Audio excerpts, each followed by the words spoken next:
शेतकरी बंधूंनो नमस्कार. जानेवारी चालू झालेला आहे. सर्वांना नववर्षाच्या हार्दिक शुभेच्छा. मित्रांनो, यावर्षी सतत पाऊस राहिल्यामुळे बऱ्याचशा प्लॉटला माल आलेला नाही. यावर्षी सगळ्यात मोठी जी चर्चा आहे ती म्हणजे रिन्युवेशनची. तर रिन्युवेशन का केलं पाहिजे आणि कुठं केलं पाहिजे? तर रिन्युवेशन करताना, रिन्युवेशन म्हणजे त्याला आपण मराठीत नूतनीकरण म्हणू. वलांडे नवीन धरणे किंवा खोड नवीन धरणे ही कन्सेप्ट काही नवीन नाही. ही फार पूर्वी लोकांनी एक 12-14 वर्षापासून लोकांनी बऱ्याच जणांनी केलेली आहे. पण एवढ्या मोठ्या प्रमाणात नूतनीकरणाची गरज कधी आपल्याला पडत नव्हती. तर या मागच्या वर्षामध्ये येणाऱ्या ज्या काही अडचणी याच्यामध्ये नूतनीकरण का करावं? तर सगळ्यात महत्त्वाचं नूतनीकरण करण्याचं जे कारण आहे त्याच्यामध्ये आपल्याला सतत 2-3 वर्ष जर लोड हा जास्त घेतला म्हणजे 15 टनाच्या पुढे 16 टन 17 टन 18 टन याच्यापर्यंत लोड घेतला आणि काही कारणास्तव हा लोड जास्त दिवस राहिला, तर अशा वेळेस आपले जे वलांडे हे डॅमेज होतात आणि अशी जी बाग असते ही साधारण 2-3 वर्ष आपल्याला पाहिजे तसा माल देत नाही.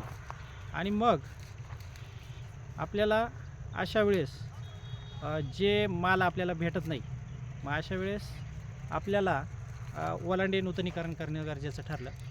दुसरी गोष्ट, मागील काही वर्षामध्ये 2019 पासून आपण बघतोय की आपल्याकडे विभाग बदलून काही ठिकाणी खूप मोठ्या प्रमाणात गारांचा पाऊस हा पडत असतो आणि अशा गारांच्या पावसामुळे जे वलांड्यांना मार लागल्यामुळे जे वलांडे डॅमेज झालेले असतात, असे वलांडे डॅमेज असल्यामुळे तिथं पाहिजे तसा अन्नपुरवठा नसतो. एप्रिलनंतर असे वलांडे पाहिजे तसे फुटत नाही. अशा ठिकाणी सुद्धा माल कमी येण्याचं प्रमाण हे जास्त असतं. तिसरं जे महत्त्वाचं कारण आहे, ज्याच्यामध्ये तुमचं खोडकिडा असेल किंवा उन्हाने बर्निंग झालेला ओलांडा असेल, वरच्या बाजूने ओलांडे हे उडी झालेले असतात आणि मग अशा वेळेस त्याच्यामधून पाहिजे तसा अन्नपुरवठा नसतो. काही ठिकाणी त्याला गॅप तयार झालेले आणि मग साधारण 1 फुटावर 1.5 फुटावर कुठंतरी काड्या एका ठिकाणी गुच्छ असतो. त्यामुळे आपल्याला पाहिजे तसं कॅनोपी मॅनेजमेंट करता येत नाही, मालाचं व्यवस्थापन करता येत नाही, पाहिजे तसे स्प्रे आपले बसत नाही. या सर्व कारणांमुळे आपल्याला रिन्युअल करणं हे गरजेचं ठरतं. अजून एक महत्त्वाची गोष्ट ज्याच्यामध्ये मागाशी सांगितल्याप्रमाणे खोडकीड. तर खोडकीड हे खोड वालांड्यांमध्ये खोडकीड असतं, काही ठिकाणी खोडामध्ये खोडकीड असतं. याच्यामुळे सुद्धा आपल्याला रिन्युअल करावं लागतं. आणि सगळ्यात महत्त्वाचं सध्या जाणवणाऱ्या जो समस्या आहे ज्याच्यामध्ये आपले जर जमीन चुनखडी असतील किंवा काही ठिकाणी आपलं पाणी खूप मोठ्या प्रमाणात खराब आहे, मग अशा वेळेस असे क्षार हे रूटस्टॉकने उचलल्यानंतर ते खोडांमध्ये तसेच ओलांड्यामध्ये जिथं स्थिरावलेलं असतात अशा ठिकाणी आपल्याला अन्नपुरवठा हा पाहिजे तसा मिळून येत नाही. आणि मग हा अन्नपुरवठा आपल्याला पाहिजे तसा न मिळाल्यामुळे बऱ्यापैकी प्लॉट्समध्ये आपल्याला प्रतिकूल परिस्थितीमध्ये साईज मिळत नाही किंवा सनबर्निंग येते, उकड्या येतो. आपल्याला अशा सर्व समस्यांना मात करण्यासाठी रिन्युअल करणं गरजेचं आहे. जिथं सॅप्लो व्यवस्थित नसेल तिथं तुम्हाला बर्निंग, पूज, त्याच्यानंतर बेरी व्हेरिएशन म्हणजे मनी एलोंगेशन, चिचकुळे मनी होणे, या सर्व समस्या जाणवत असतात आणि असे माल हे फुगत नाही.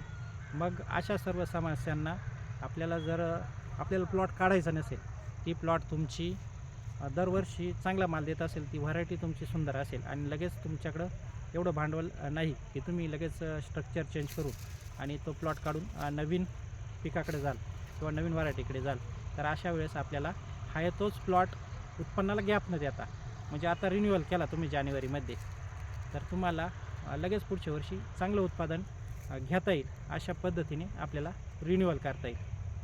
तर रिन्युअल कधी केलं पाहिजे, कुठं केलं पाहिजे या संदर्भात माहिती आपण पुढील व्हिडिओमध्ये पाहू. आपल्याला प्लॉट रिन्युअल करून पहिल्या वर्षी जर चांगलं उत्पन्न घ्यायचं असेल तर आमचा नंबर आहे 70 20 49 67 22, जो स्क्रीनवर पण आपल्याला दिसतो आहे. या नंबरवर आपण व्हॉट्सअप मेसेज करावा. या संदर्भात निश्चितच आपल्याला मार्गदर्शन केलं जाईल. धन्यवाद.